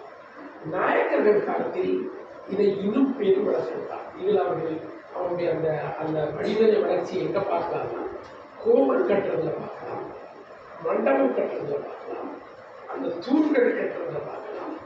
அந்த அந்த அந்த அதுக்குள்ள வரக்கூடிய இந்த வளர்ச்சியை தவிர தமிழ் கட்டிடக்கலை வரலாற்று மரபில் மிக மிக முக்கியமானது. இப்போ இதனுடைய மூல மரபை அது எப்படி தமிழ் அமைந்திருக்கிறது என்ற ஆராய்ச்சியை தமிழில் முதல் ஒரு கருத்து நிலை சார்ந்து முன்னெடுத்த வேறு அறிஞராக நான் மயிலை சீனியை பார்க்கிறேன். அவர் அளவுக்கு இந்த மரபை ரசமளிக்கிறதாக இருக்கட்டும், மேற்படராக இருக்கட்டும், அவர்கள் எல்லாம் அதை ஒரு செய்தியாக எழுத தொடங்கினார். தொல்லியல் துறையை சார்ந்த அறிஞர்கள் எல்லாம் அதை ஒரு தகவல்களாக பதிவு செய்கிறார். அப்படி செய்கிற பொழுது இது ஒரு திராவிட கலை, இது ஒரு தமிழன் கலை, ஒரு தென்னிந்திய கலை என்ற சொல்லாட்சியோ அது சார்ந்த விஷயங்களையோ பதிவு செய்வதற்கு அவர்கள் விரும்பவில்லை என்பது முக்கியம். இப்படி கட்டடக்கலை போலவே சிற்பக்கலையிலும் மயிலை சீனியினுடைய பங்களிப்பு மிக மிக முக்கியம். இந்த சிற்பக்கலையை பற்றி அவர் பேசுகிற பொழுது இந்த சிற்பங்கள் தமிழில் சமய மரபோடு இரண்டரை கலைவிட்டது. சமய மரபில் இருந்துதான் சிற்பக்கலையை நமக்கு உருவாகும். நீங்கள் அப்படி வரப்போ தெய்வ உருவங்கள், அதை போல இயற்கை உருவங்கள், அதே போல கற்பனை உருவங்கள், பிரதிமை உருவங்கள், பிரதிமைன்னு அந்த போர்ட்ரேட் அதை பார்த்து செய்யும். இந்த 4 வடிவத்தில் நம்முடைய சூழல்ல சிற்பங்கள் உருவாயிருக்கு. இதுல மிக அதிகமாக உருவாகிறது கடவுள் மட்டும்தான். கடவுள் மரபு சார்ந்த சிற்பங்கள் தான் அதிகம். அதுக்கு பிறகு இயற்கை சார்ந்தது நமக்கு அதிகம் இல்லை. அது மாதிரி பிரதிமை, அதாவது ஒரு ஆளை பார்த்து அப்படியே வரைகிற மரபும் நம்ம ஆட்களுக்கு ரொம்ப கிடையாது. ஐரோப்பிய மரபுல அது மிகுந்த செல்வாக்குள்ள மரபு. இந்த ரெண்டையும் கம்பேர் பண்ணி சில அரிய செய்திகள்லாம் சில எழுதுறாங்க. இப்போ இந்த உருவாக்க மரபுல நிறைய செய்திகள் இருக்குது. ஆனால் அவர் 1948 எழுதிய இந்த இறைவன் ஆடிய எழுவகை கண்டம் என்ற அந்த குட்டி நூலில் இருக்கிற செய்தியை மட்டும் நான் உங்களோடு சொல்ல விரும்புகிறேன். ஏன்னா வேற சற்று நேரம் கருதி அந்த அந்த அந்த இந்த இந்த நூலுக்கு திருப்பிக்காக ஒரு நல்ல முன்னுரை இருக்கிறார். அதில் மயிலிசீனியை பற்றி சொல்லுகிற சில வரிகள் மிக முக்கியமானது. நான் அதை கண்டிப்பாக வாசிக்க வேண்டும். அவர் சொல்றார், என் நூலாசிரியர் சீனி வெங்கடசாமி அவர்கள் அவர் நீண்ட காலமாக அறிவேன். அவர் சீர்திருத்தக்காரர், முக்கியம். மயிலிசீனி பெரிய ஆர்டிஸ்ட், சிவமரியக்காரர். கோயிலுக்கெல்லாம் போய் கும்பிட்டு இருந்தாங்க. ஆனால் கோயில்களை பற்றி எவ்வளோ ஆராய்ச்சி பண்ணியிருக்காங்க. அது மாதிரி ஆராய்ச்சியாளர் காய்தல் உணர்த்தல் அகற்றி எதையும் நோக்குவார். இவை உண்மை வேட்டலுக்குரிய பண்புகள் என்று சொல்லவும் வேண்டுமோ. அப்போ திருவிக்கா மயிலிசீனியை பற்றி செய்திருக்கிற இந்த பதிவு, இந்த எழுவகை தாண்டவம் என்று சொல்லக்கூடிய இறைவனாடிய தாண்டவத்திலே பதிவு. இந்த தாண்டவம் என்ற இந்த தாண்டவத்தில் அவர் கேட்காரு, பல ஆலயத்தை எல்லாம் போய் இந்த 5 விஷயங்கள் தானே ஐவகை தாண்டவம் தானே கிடைக்குது, வேற 2 தாண்டவம் இல்லையே. என்னன்னா, இப்போ நம்முடைய சைவ மரபில் என்னன்னா, நமக்கு ஒரு பதி பசு பாசம் என்ற ஒரு அடிப்படையான தத்துவ மரபு. இந்த பதி பசு பாசம் சொல்ற சைவ மரபனுடைய விரிவு என்னன்னா, அதாவது ஆக்கல், காத்தல், அழித்தல், மறைத்தல், அருளல். ஒரு இறைவன் அப்படின்னு சொன்னா நம்மளை ஆக்கிறான், அதை மாதிரி நம்மளை அழிக்கிறான், நம்மளை மறைந்து வாழ சொல்லுகிறான், அருளை சொல்லுகிறான். இப்படி இன்னும் அந்த சைவ சித்தாந்தம் சொல்லுது. அது பதிப்பு சுபாசம் பற்றிய மெய்கண்ட சாஸ்திரங்களில் சொல்லக்கூடிய அந்த 14 புத்தகங்கள். அதே மாதிரி நம்முடைய திருமணத்தில் மிக விரிவான, அதே மாதிரி பிற்காலத்தில் 18ஆம் நூற்றாண்டில் வாழ்ந்த சிவபரஹம்சர் அவருடைய நூல்களில் எல்லாம் நீங்கள் எடுத்து பார்த்தீங்கன்னா, இந்த சைவ சித்தாந்த சாஸ்திர மரபில் இந்த இந்த இந்த மரபு பதிப்பு சுபாசம் பற்றி மிக விரிவாக பேசப்பட்டிருக்கு. மயிலிசீனி என்ன சொல்றாருன்னு சொன்னா, இந்த இறைவனாடிய எழுவகை தாண்டவம் என்பது இந்த பதி பசு பாசம் என்று சொல்லக்கூடிய சைவ மரபின் சிற்ப வடிவம் சொல்றார். அதான் ரொம்ப இன்ட்ரெஸ்டிங்கா இருக்கு. அதுக்கு அவர் மிக விரிவான விளக்கங்களை கொடுக்கிறார். அந்த குட்டி புத்தகம் தான். ஆனால் இருந்தாலும் அந்த அந்த டான்ஸில் அந்த நீங்கள் அந்த அந்த சிவபெருமானுடைய அந்த சொல்றது உலகத்தில் உள்ள மிக மிக அழகான ஒரு ஒரு பொருள். அது ஒன்று எல்லாரும் அந்த வெள்ளக்காரன் பூரா இந்த சிவபெருமான் டான்ஸை தான் வாங்கிட்டு போய் அவங்க வீட்டில் வச்சுருக்காங்க ஐரோப்பிய நாடுகளில். அந்த அந்த அந்த சிவபெருமான் டான்ஸில் அந்த சிற்பி உருவாக்கின அந்த மரபு எப்பொழுது நமக்கு வந்தது என்று சொன்னால் கிபி 8 இறுதி 9ஆம் நூற்றாண்டு தான் தொடங்கி. அந்த 9ஆம் நூற்றாண்டுக்கு ஏறக்குறைய ஒரு 18ஆம் நூற்றாண்டு வரை அது மேலே மேலே மேலே மேலே அந்த அந்த மரபு அந்த சிற்பிகள் மிக பிரமாதமாக உருவாக்கி இந்த சைவ சித்தாந்த மரபு பூரா அது சைவ சாஸ்திரங்கள் மெய்கண்ட சாஸ்திரத்தில் சொல்றதுல, திருமந்திரத்தில் சொல்றத, வேத பாடத்தில் சொல்றது கூட சிற்ப வடிவமாக கண்டுபிடிச்சாங்க. இது எல்லாத்தையும் மயிலிசீனி அந்த பிடிச்சி எழுதுறாரு. அது எல்லாத்தையும் பற்றி உங்களுக்கு நான் பிடிச்சி சொல்லுனால் ரொம்ப டைம் எடுக்கணும்னு நான் பயப்படுறேன். ஆனால் ஒன்றே மட்டும் சொல்கிறேன். அவர் சிவபெருமான் சூலம் வச்சிருக்கிறார். எதுக்கு சூலம் வச்சிருக்கிறாரு அப்படின்னு கேட்டால், அது இந்த உலகத்தில் உள்ள அழுக்குகளை, மலத்தை நீக்குவதற்கான ஒரு சிம்பல் அப்படின்னு சொல்றாரு. அது மாதிரி அவர் கயிறு வச்சிருக்காரு. அந்த சிற்பத்தில் பார்த்தீங்கன்னா கயிறு. அது என்னன்னா, பாசம் என்று சொல்லக்கூடிய ஒரு மரம் உங்களோட வாழ்க்கையை அழிக்கவும் அதை நீ கட்டி இழுத்துறதுக்காக அவர் கயிறு வச்சுக்கிறது பார்க்கணும். அப்புறம் அந்த சிற்பத்தை பார்க்கையில உங்களுக்கு எல்லாருக்கும் ரொம்ப வியப்பாகவும் ஆச்சரியமாகவும், கீழே ஒரு குட்டி பையன் முயலகன் ஏதோ அவனை போட்டு மிதிச்சுக்கிட்டு இருந்தான். என்னடா அந்த ஆள் இவ்வளவு கஷ்டப்பட்டு அவங்க போட்டு முடிக்கிறானே இவ்வளவு கஷ்டமா இல்லைன்னு சொன்னான். தத்துவ மரபில் என்னன்னா, இந்த முயலகங்கிறவன் தான் இந்த உலகத்தில் உள்ள எல்லா விதமான அகங்காரங்களுடைய ஆணவங்களுடைய ஒரு குறியீடு. அந்த ஆணவத்தை அகங்காரத்தை இறைவன் அழிக்கிறார் என்பதுதான் முயலகன் என்கிற அந்த சிற்பம் சொல்லுது அப்படின்னு சொல்லி. அதனால நீங்க அந்த சிற்பத்தில் இருக்கக்கூடிய ஏறக்குறைய ஒரு 19 பிரிவு, அந்த சிற்பத்தினுடைய 19 வகையாக நீங்க பிரிக்கலாம். அந்த ஒவ்வொரு பிரிவுக்கும் ஒரு பொருளும் குறியீடும் இருப்பதாக மைசினி அதை பற்றி மிக விரிவாக எழுதியிருக்கிறார். இந்த ஐந்தொழில் என்று சொல்லக்கூடிய புதுப்பசி பாசனம் சொல்லக்கூடிய சைவ மரபில் கண்டறியப்பட்ட, அது சைவ மரபில் என்ன ரொம்ப முக்கியம்னா, சைவ மரபில் பாடல் அவையெல்லாம் தோத்திரங்கள், அதை ஒப்பிடலாம் சொல்லலாம். அந்த தோத்திரங்களில் சொல்லப்படுவதை புரிந்து கொள்ள வேண்டும் என்று சொன்னால் நீங்கள் சாத்திரங்களுக்குள் வர வேண்டும். அந்த முக்கத்தில் உட்கார்ந்திருக்கிற மாணவ நண்பர்கள் இப்போ தானாகவே சிரிச்சு கொண்டு பேசிக்கொண்டு இருக்கிறார்கள். அது சொல்றது ஒன்று விளங்கலையாமா, கொஞ்சம் விளங்குறதுக்கு முயற்சி பண்ணுங்க. எல்லாம் புதுசாக ஃபர்ஸ்ட் இயர் வந்திருப்பீங்கன்னு நினைக்கிறேன். அதனால இந்த ஆள் என்னென்ன பேசிக்கிறேன் போடுறேன் அப்படின்னு சொல்லி நீங்கள் உங்களுடைய உரையாடலை தொடங்கியிருக்கீங்க. இது வழக்கமானதான், உங்க மேலே தப்பு இல்லை. இருந்தாலும் இதை கொஞ்சம் தெரிஞ்சுக்கிறதுக்கு முயற்சி பண்ணுங்க. இந்த நீங்கள் நினச்சிட்டு இருக்கீங்க நாம் இங்கே செய்கிற சேட்டையெல்லாம் எங்களுக்கு தெரியாதுன்னு சொல்லி, ரொம்ப சரியாக தெரியும், எல்லாமே தெரியும். உங்கள் முகம் எப்படி இருக்குங்கிறத எங்களால் கண்டுபிடிச்ச முடியும். குறிப்பிட்டு இந்த முகமுடைய இவர் இந்த வேலை செய்கிறான்னு சொல்லிட முடியும். ஆனால் அப்படி சொல்லலாம். ஆக இந்த இந்த இந்த இந்த முறை இருக்கு இல்லையா, இந்த இறைவனுடைய 7 வகை தாண்டவம், இது பற்றி மைலிசீன் செஞ்சிருக்கிற ஆய்வை நான் நினைச்சேன். இன்னைக்கு அதை முழுக்க படிச்ச பொழுது இந்த ஒவ்வொரு தாண்டவமும் ஆடுற அந்த சிற்பம் தமிழ்நாட்டினுடைய பல கோயில்கிட்ட ஒரு இடத்துல.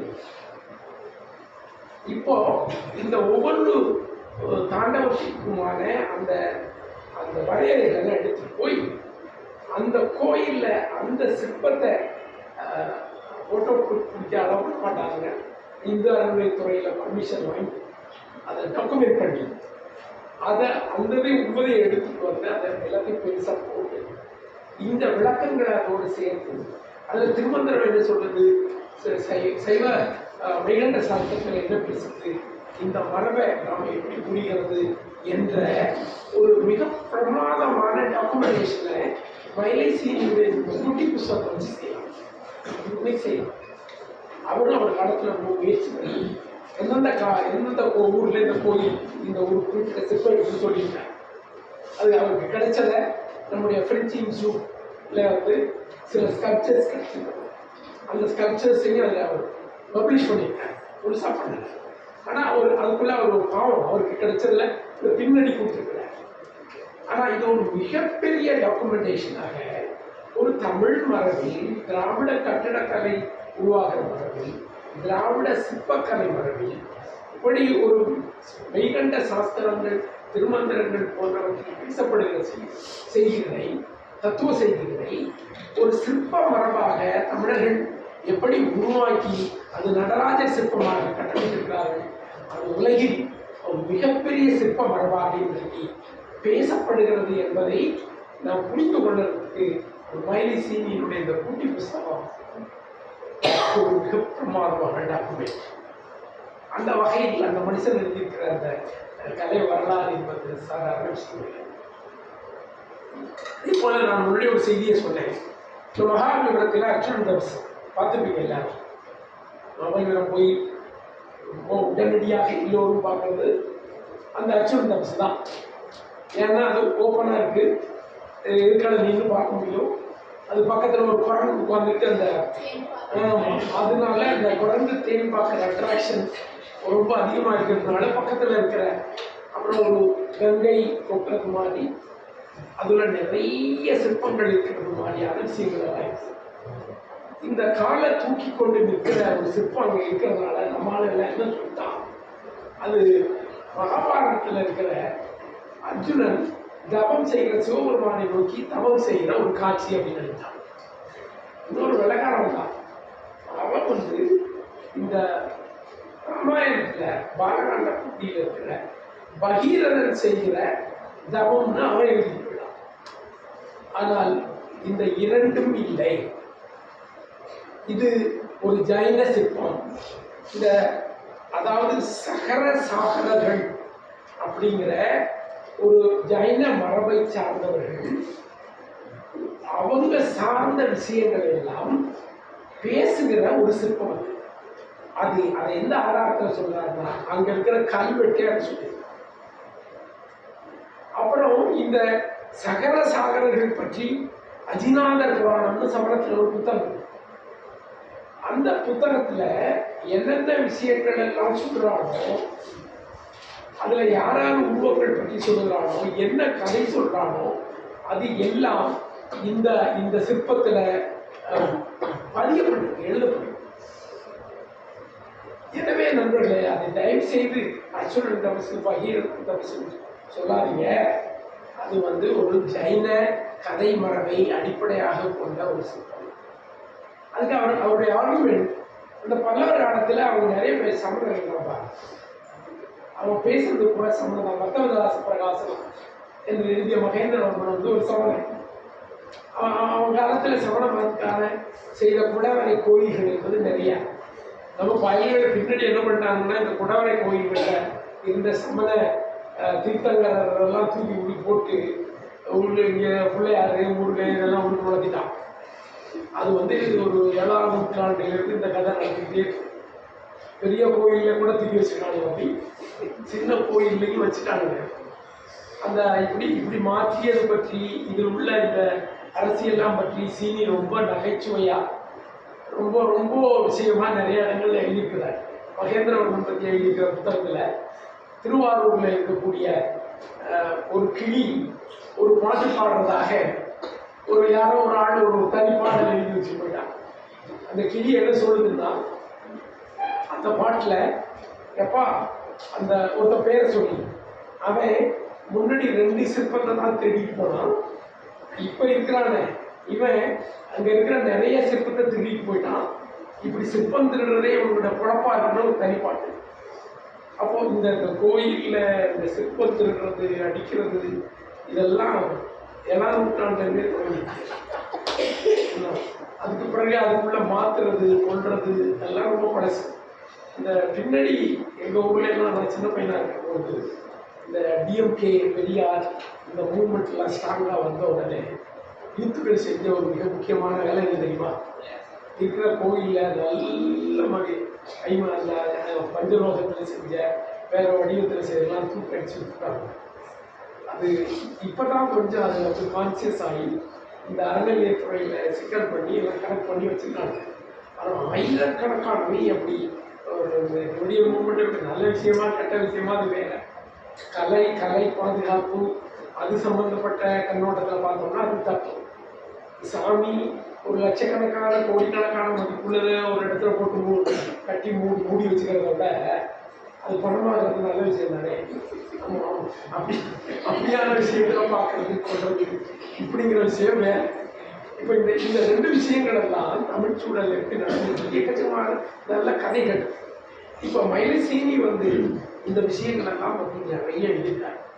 ஒரு காஞ்சிபுரத்தில் அந்த ஒரு கோயிலில் போய், கைலாசநாதர் கோயிலில் போய் மிக பிரமாதமான அந்த மண்டபத்தில் இருந்த ஓவியங்கள் எல்லாம் பார்த்துட்டு வந்தார். 2 வருஷம் கழிச்சு ஆட்கள் எல்லாம் ஏற்பாடு பண்ணி நம்ம போய் அந்த ஃபோட்டோ பிடிக்கணும்னு சொல்லி ஒரு கூட்டமாக அங்கே போய் ஃபோட்டோ பிடிக்க போகிறாங்க. நம்ம பார்த்தா வெள்ளை நம்ம அறிவாளிகள் வந்து ஃபுல்லாக அவன் என்னென்ன கும்பாபிஷேகம் பண்ணிட்டான். அப்போ உன்னுடைய அவ்வளோ அதை பற்றியெல்லாம் ரொம்ப சுவையாக ரொம்ப ரொம்ப நக்கல் கிண்டலாக எழுதுறதுல சீனிக்கு இணையான ஒரு ஆள் இல்லை. அந்த மாதிரியான வடிவத்தில் அவர் எழுதியிருக்கார். ஆகையினால இந்த சிற்பக்கலை மரபும் நடராஜர் சிலை இந்த மாதிரி நிறைய விஷயங்களை சிற்பம் சம்பந்தப்பட்டு எழுதுகிறார். அது மாதிரி ஓவியம், இந்த சிற்பம் ஓவியம் 2 ஏறக்குறைய ஒன்றுதான். எந்த சிற்பியும் ஒரு ஓவியத்தை வரையறதுக்கு முன்னாடி ஒரு ஸ்கெட்ச் தான் போடுவான். ஒரு லைன் ஸ்கெட்ச் போட்டு அதை வச்சு கொண்டு தான் சிற்பி ஒர்க் பண்ணும். அதுலேருந்து தெரியும் உங்களுக்கு வரை ஓவியங்களுக்கும் சிற்பங்களுக்கும் ஏறக்குறைய ஒன்று தான். அதே ஸ்கெட்சுக்குள்ளே பெயிண்ட் கொடுத்தால் அதே ஸ்கெட்சுக்குள்ளே வேற ஒர்க் பண்ணால் அது ஓவியமாயிடும். அது வந்து கல், மண், சுதை இவற்றில் செய்தால் சிற்பமாயிடும். தமிழில் இந்த ஓவிய மரபு ரொம்ப வளமையான அது எங்கன்னா குறிப்பாக சுவர் ஓவியம் தான் நமக்கு ஒரு பெரிய மரபு. அது எப்படியெல்லாம் உருவாகி வளர்ந்து வந்தது அப்படின்னு பேசுகிறப்போ ஒரு மிக முக்கியமான வரலாற்று பின்புலத்தை சீனியிலே கொண்டு வந்தார். அது என்னன்னா அஜந்தா ஓவியம். நீங்கள்லாம் அஜந்தா ஓவியம் பார்த்துருக்கீங்களா? போய் பாருங்க. ரொம்ப மிக முக்கியமான ஒரு இடம் மகாராஷ்டிரா பகுதியில் இருக்கு. அந்த அஜந்தா ஓவியத்தில் இருக்கக்கூடிய அந்த பல ஓவியங்கள் நம்ம ஊர்ல சித்தன வாசல்ல வச்சிருக்காங்க. நம்ம ஊர்ல காஞ்சிபுரத்தில் இருக்கக்கூடிய கோயில்கள், நம்மள தஞ்சாவூர்ல இருக்கக்கூடிய பெரிய கோயிலுக்கு மேல் அப்போ இந்த ஓவிய உருவாக்க மரபு என்பதற்கு தமிழர்களுக்கு மிக முக்கியமான பங்களிப்பு வரலாற்று முக்கிய காலத்திலிருந்து தொடர்ச்சியாக உங்களுக்கு தெரியுமோ தெரியாதோ நிறைய பாறை ஓவியங்கள் கிடைக்கிற நிலமாகவும் இந்த நிலப்பகுதி இப்போதான் நிறைய கண்டுபிடிக்கிறாங்க. ஒரு மத்திய பிரதேச பகுதியிலிருந்து தொடங்கி நம்முடைய கன்னியாகுமரி வரை இருக்கக்கூடிய அந்த மேற்கு தொடர்ச்சி மலைப்பகுதி, தக்கான பீடபூமியில் இருக்கக்கூடிய சின்ன சின்ன குகைகள், சின்ன சின்ன மலைகள், இவற்றெல்லாம் எக்கச்சக்கமான பாறை ஓவியங்கள் நமக்கு கிடைக்கும். இந்த மரபின் தொடர்ச்சி தான் அரண்மனைகளில், அது மாதிரி கோயில்களில், பெரிய பெரிய கட்டிடங்களில் சுவர்களில் ஓவியம் வரைகிற அந்த மரபு நமக்கு மிகச்சிறப்பாக இருந்திருக்கு. அது பற்றியான விரிவான ஆய்வை மயிலி சீனி அவர்கள் தன்னுடைய இந்த ஆய்வில் செய்திருக்கிறார். அதே போல இந்த இசைக்கலை பாடல் மரபு வந்து நமக்கு மிக முக்கியமான மரபு. சங்க இலக்கியத்தில் பேசப்படுகிற பாடல், அந்த பாடலை சார்ந்து உருவாகிற ஒரு இசை மரபு. அது பக்தி இலக்கிய காலங்களில் அது எப்படி மாறுகிறது, அதற்கு பின்னர் அது கர்நாடக இசை போய் என்னவாகி வந்திருக்கிறது. இந்த வரலாறு ரொம்ப ரொம்ப ரொம்ப சுவையான. ஆனால் சீனி அந்த வரலாறு குறித்தும் மிக விரிவான பல தகவல்களை பேசினார். அவர் பேசுகிறப்ப என்ன செய்வார், தமிழ் மரபுல சொல்கிற பெயர்கள் எல்லாம் கொடுப்பாரு, பக்கத்தில் இந்த சமஸ்கிருதத்தில் இந்த பெயர்களை சொல்லுவார் அப்படின்னு சொல்லி சொல்லுவார். அப்போ இந்த ரெண்டையும் வாசிக்கிற பொழுது எந்த கண்ணோட்டத்தோடு இந்த சீனி இந்த ஆய்வுகளை எல்லாம் செய்கிறாரு, அவருக்கு இதெல்லாம் செய்யணுங்கிற அந்த மனநிலைமை எப்படி வருகிறது என்பதை நாம் விரிவாக பார்க்க முடியும். அப்படி இது பற்றி அதே போல அவர் ஆடல் பற்றி, நாட்டியம் பற்றி, நாடகம் பற்றி, இவைகளெல்லாம் பற்றியெல்லாம் ஒரு சின்ன செய்திகள் எல்லாம் சொல்லியிருக்கிறார். நான் அவர் எழுதின அந்த எல்லா கட்டுரைகளையும் தேடி எடுத்து தனியாக பிரித்து 2 தமிழ் கலை வரலாறு அப்படின்னு சொல்லி 2 கொடுக்கிறார். இப்போ தொகுதி 12 சிற்பம் கோயில், அது மாதிரி தொகுதி 13 இசை ஓவிய மணிகள் இப்படின்னு சொல்லி அந்த சினியினுடைய கலை சம்பந்தப்பட்ட தகவல்களை கூட திரட்டி கீழே ரெஃபரன்ஸ் கொடுத்துருக்கேன், எங்கே இருக்குது எங்கேன்னு சொல்லி.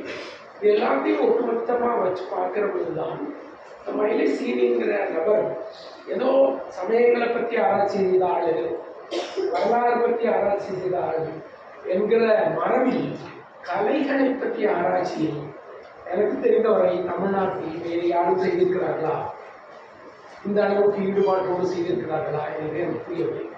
என்னுடைய சொற்பொழிவின் 3ஆம் கட்டமான இறுதி கட்டத்துக்கு வருகிறேன். இப்போ இந்த கலைனா என்ன, இந்த கலை இதை பற்றி நாம் படிக்கணும்னு சொல்லணும்னா என்ன அப்படின்னு சொன்னால், கலைங்கிறத எங்கேருந்தெல்லாம் குடிக்கிறது, அது தபால் குடிச்சு அப்படியே தானாக இருக்கிறதெல்லாம் கிடையாது. அது மனிதர்களால் மனித வாழ்க்கையில் செயல்படக்கூடிய ஒரு செயல். என்ன செயல்?